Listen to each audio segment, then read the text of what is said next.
Century স্কিলসের নিয়মিত সংবাদপত্র অনুষ্ঠানে আপনাকে স্বাগতম। প্রথমেই দৈনিক ইত্তেফাক। পাচারকৃত অর্থ ফেরত আনার কাজ শুরু। ডক্টর দেবপ্রিয়র নেতৃত্বে শ্বেতপত্র প্রণয়ন কমিটি। অর্থ আত্মসাৎকারীদের সম্পদ অধিগ্রহণ হবে, ব্যাংক কমিশন গঠন শিগগিরই। দ্রুত রাজনৈতিক দলের সঙ্গে সংলাপ করুন ফখরুল, ঢালাওভাবে মামলা না করার আহ্বান। জামায়াত নিষিদ্ধের প্রজ্ঞাপন বাতিল। একই ব্যক্তিকে সরকার প্রধান ও দলীয় প্রধান না করার প্রস্তাব, টিআইবির 9 সুপারিশ। এসালমের সম্পদ বিক্রি করে আমানতকারীদের অর্থ ফেরত দেওয়া হবে বললেন গভর্নর। কোম্পানির সম্পদ না কিনতে হুঁশিয়ারি। দৈনিক সমকাল। পাচার অর্থ পুনরুদ্ধার, স্থানীয় সম্পদ জব্দের জোর চেষ্টা। দেশে বিদেশে প্রভাবশালীদের অবৈধ সম্পদের খোঁজ শুরু। S Alam, Summit, Bashundhara, Beximco, Orion, Nasa group সহ অনেকের সুনির্দিষ্ট তথ্য চেয়ে যুক্তরাজ্য, যুক্তরাষ্ট্র, সিঙ্গাপুর, সংযুক্ত আরব আমিরাতে চিঠি।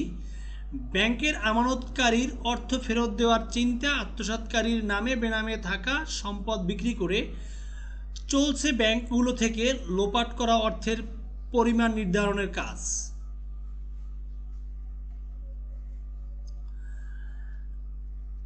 ঢালাও মামলা, আসামি ন্যায়বিচার ঝুঁকিতে। জামায়াতের বিরুদ্ধে সন্ত্রাসের প্রমাণ মেলেনি। ছাত্র জনতার অভ্যুত্থান ব্যর্থ হলে বাংলাদেশ আর বাংলাদেশ থাকবে না বললেন ডক্টর আসিফ নজরুল। আগে যাচাই করুন, ঢালাও মামলা হচ্ছে বললেন মির্জা ফখরুল। দৈনিক আজকের পত্রিকা। বছরে ক্ষতি 15,000 কোটি টাকা, আদানির সঙ্গে অসম চুক্তি। 34% বিদ্যুৎ নিতে হবে, কম নিলেও 34% এর দাম দিতে হবে। প্রতি ইউনিট বিদ্যুৎ উৎপাদনে ব্যয়ভার তুলনায় 61.95 গ্রাম কয়লা বেশি নিচ্ছে আদানি। ইউনিট প্রতি ক্যাপাসিটি পেমেন্ট দিতে হচ্ছে 7 টাকা 20 পয়সা। কয়লার সিস্টেম লস দেওয়া হচ্ছে 1.10%। দেশের কোনো কেন্দ্রকে এই সুযোগ দেওয়া হয়নি। একই ব্যক্তি সরকার ও দলীয় প্রধান নয়, টিআইবির সুপারিশ। নামে বেনামে ঋণ আত্মসাতের হিসাব হচ্ছে প্রধান উপদেষ্টা ডক্টর মোহাম্মদ ইউনূস। স্বস্তির শিরোপা নিয়ে এলেন যুবরা, অনূর্ধ্ব 20 সাফল্য চ্যাম্পিয়নশিপ। এসালামের সম্পত্তি কিনবেন না বললেন গভর্নর। বন্যায় ছিন্ন ভিন্ন সড়ক, ক্ষতিগ্রস্ত খামারিরা। দ্রুত সংলাপ না হলে ভুল বোঝাবুঝি হবে। ছুরিকাঘাতে গর্ভের সন্তানসহ মায়ের মৃত্যু।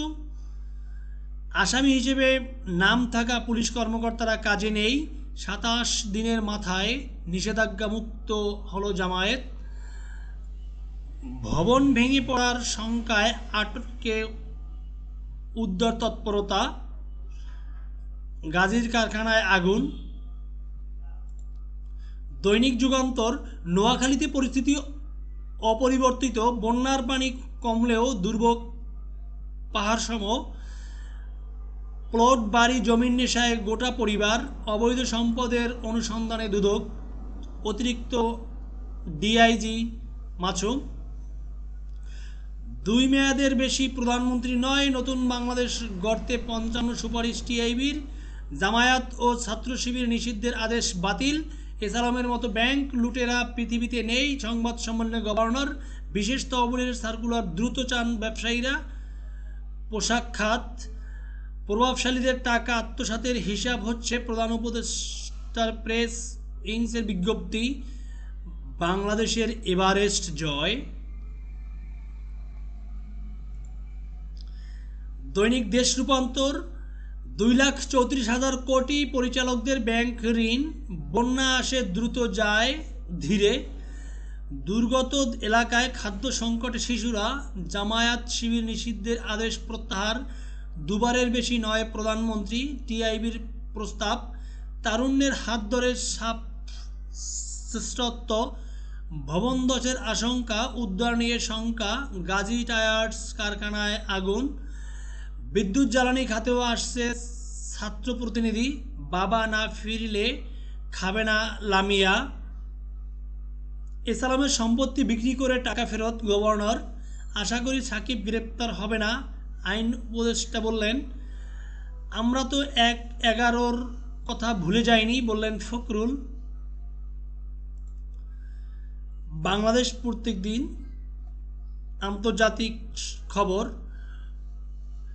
ভারতের একের পর এক ঘটছে ধর্ষণের ঘটনা। বিজয় পরিকল্পনা উপস্থাপন করবে ইউক্রেন। পশ্চিম তীর থেকেও ফিলিস্তিনিদের সরতে বলল ইসরায়েল। ১০ মাস পর গাজার টানেল থেকে জিম্মি উদ্ধার।